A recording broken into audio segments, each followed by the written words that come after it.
பரோட்டா சாப்பிட்டு 6 மாடுகள் இறந்த விவகாரம் நடந்தது என்ன? பரோட்டா சாப்பிட்டு அஜீரண கோளாறால் மனிதர்கள் இறக்கும் செய்திகள்தான் அடிக்கடி வரும். ஆனால் கேரளாவில் பரோட்டா சாப்பிட்டு 6 மாடுகள் இறந்துள்ள சோக செய்தி கால்நடை வளர்ப்போர் மத்தியில் அதிர்ச்சியை ஏற்படுத்தியுள்ளது. கேரள மாநிலம் கொல்லம் மாவட்டம் வெளிநல்லூர் பகுதியை சேர்ந்தவர் ஹஸ்புல்லா.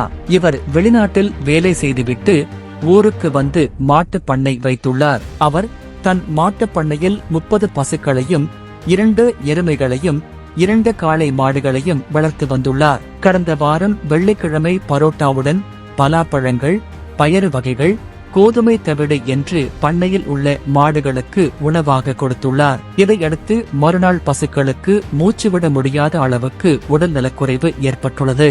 உடனே கால்நடை மருத்துவர்களை அழைத்து மாடுகளுக்கு சிகிச்சை அளிக்கப்பட்டது. ஆனாலும் அடுத்தடுத்த நாள்களில் வரிசையாக 6 மாடுகள் இறந்துள்ளன. மேலும் பரோட்டா சாப்பிட்ட 8 மாடுகளுக்கு தொடர்ந்து சிகிச்சை அளிக்கப்பட்டு வருகிறது.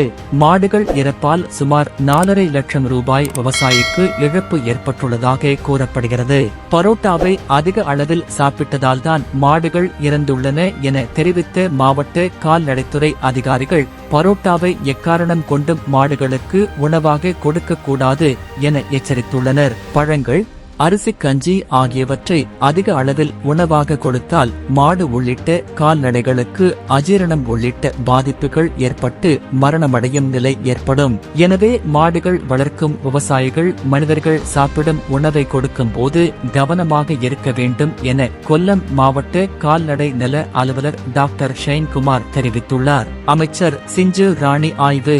மாடுகள் இறந்த சம்பவத்தை தொடர்ந்து அந்த பண்ணைக்கு கேரளா மாநில கால்நடை பராமரிப்பு மற்றும் பால்வளத்துறை அமைச்சர் சிஞ்சு ராணி நேரில் சென்று ஆய்வு செய்தார். இதையடுத்து அமைச்சர் சிஞ்சு ராணி கூறுகையில், மாடுகளுக்கு கொடுத்த உணவில் பரோட்டா அதிகமாக சேர்த்ததால் அவை மரணமடைந்துள்ளன.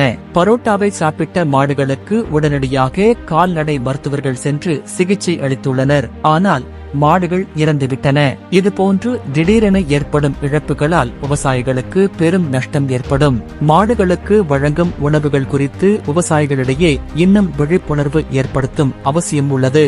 பிரேத பரிசோதனைக்கு பிறகு பாதிக்கப்பட்ட விவசாயிக்கு உரிய இழப்பீடு வழங்க நடவடிக்கை எடுக்கப்படும் என்று தெரிவித்துள்ளார்.